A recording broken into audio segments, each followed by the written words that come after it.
안녕하세요. 닥터 마린입니다.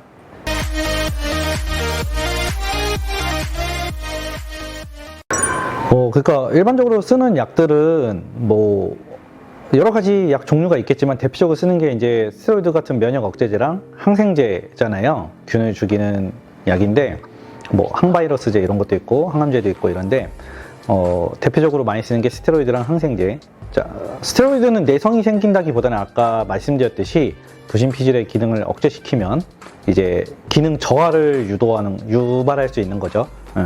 그런 문제가 생길 수가 있고, 또 하나는 이제 스테로이드 드셨을 때 생길 수 있는 증상이 그 식욕 증가로 인해서 체중이 좀 증가된다거나 아니면은 이제 피부가 조금 얇아져서 얼굴이 피 흘러가는 게 많이 보이면 붉어 보일 수 있고, 또 이제 바르는 연고를 많이 써도 피부가 조금 얇아질 수 있다, 이런 게 있고요.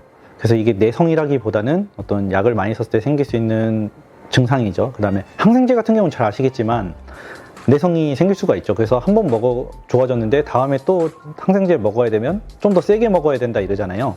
이 부분에 대해서도 왜 그런지 좀 이따가 또 한번 설명을 드릴게요. 드셔야 됩니다. 왜 그러냐면은 특히 항생제가 섞여 있는 약인 경우에 뭐가 문제냐면은 의사들이 약을 처방할 때 의사들도 알아요. 이 정도 질환이면 3일 정도 약을 먹고 어느 정도 좋아지겠다 이런 생각을 하고 5일치를 내는 거예요. 왜 그러냐면은 우리 몸에 균이 있어서 균을 죽이려고 약을 먹이는 거잖아요. 균의 활동을 저하시키려고. 근데 그 균이 100마리가 있던 게 약을 3일치 먹으면 얘네가 100이었던 게 50, 40 이렇게 되면서 증상이 좋아지는 거예요. 얘네도 몇 마리 이상 모여 있어야 활동력을 나타내는 거거든요. 근데 3일치 먹어서 좋아졌다는 건 그 균이 빵마리가 됐다는 게 아니라 30마리, 20마리 이렇게 숫자가 줄어서 활동이 줄었다는 것 뿐이에요. 그러면은 아직 남아있는 균이 있잖아요. 걔네가 어떤 증상을 나타내진 않지만 남아있어요. 걔네까지 완전히 죽이기 위해서 이틀치를 더 낸 거예요. 근데 문제가 뭐냐면 우리가 스스로 느끼기에 3일 먹었더니 나 몸도 개운하고 다 좋아진 것 같아. 이틀치 안 먹어 이러고 이제 복용을 중단하시면 남아있던 애들로 인해서 나중에는 200마리, 300마리가 돼가지고 그 병이 나타나는 거예요. 그걸 좀 그나마 예방하기 위해서 약을 증상이 좋아질 수 있는 양보다 조금 더 내는 거예요. 균을 완전히 활동을 저해시키기 위해서. 그러니까 5일치 받았으면 5일치 드시는 게 맞는 것 같아요. 이 병원 가면 3일치를 처방해주고 네. 저 병원 가면 일주일치를 처방해주고 이 병원마다 조금씩 다른데 약을 장기간으로 이렇게 처방을 받을 수 있나? 그거는 보험약이냐 비보험약이냐에 따라 다른데요. 보험이 적용되는 약들은 최대 일주일치 처방을 해요. 그래서 최대 저 약 많이 내주세요 이런데 일주일치 보통 처방해 주시는 거 보셨을 거예요. 그럼 보험약의 최대 일수가 일주일치까지. 근데 여드름처럼 비보험약이면은 이거는 제한이 없어요. 보통 2달, 3달치 이렇게 내죠. 장기간 복용해야 되는 약이기 때문에 그거의 기준은 이제 이게 보험약이냐 비보험약이냐 기준은 보건복지부에 정해놨는데, 이게 질환 치료를 위해서 먹는 약이면 일주일치까지 보험약을 내는 거고, 여드름은 나라에서 미용으로 정해놨어요. 미용 질환. 그러니까 여드름이 걸렸다고 죽는 거 아니잖아요. 그렇기 때문에 비보험약 이런 거는 이제 날수 제한이 없이 많이 낼 수 있다, 이렇게 생각을 하시면 돼요. 근데 의사마다 똑같은 질환인데 3일치 내고 5일치 내고 일주일치 내고 이런 차이가 있다고 하셨잖아요. 그건 그냥 성향의 차이인 것 같아요.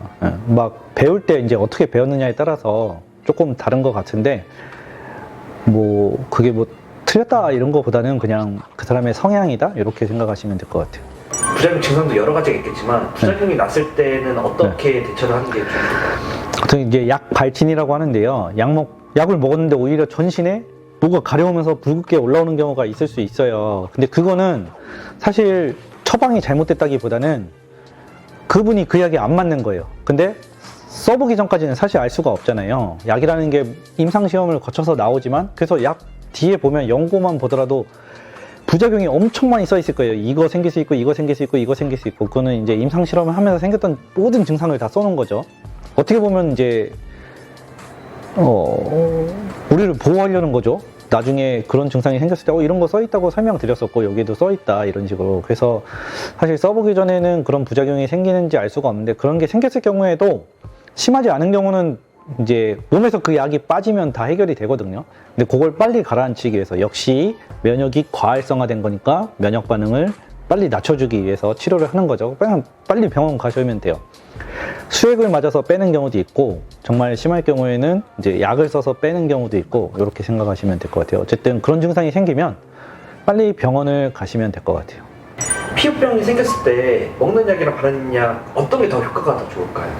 저는 그렇게 질문을 하시면 뭐 실제로 물어보시는 질문이거든요. 많이 굳이 둘 중에 하나 써야 된다면 저는 약이라고 말씀드려요. 경한 증상이라도 굳이 둘 중에 하나를 써야 된다면 약. 왜 그러냐면 연고라는 거는 부분적으로만 작용하는 거잖아요. 여기에 피부염이 있을 때 여기 바르면 여기만 작용을 하는데 약이라는 거 먹고 소화되고 나면 피 타고 전신으로 퍼지잖아요. 그러니까 염증이 퍼지는 것도 막을 수가 있고 더 빨리 효과를 낸다 생각하거든요. 그래서 저는 둘 중에 하나라면 약을 복용하시는 걸 추천드려요. 오늘도 여기까지 시청해주셔서 감사하고 구독과 좋아요, 알림 설정 부탁드립니다. 감사합니다.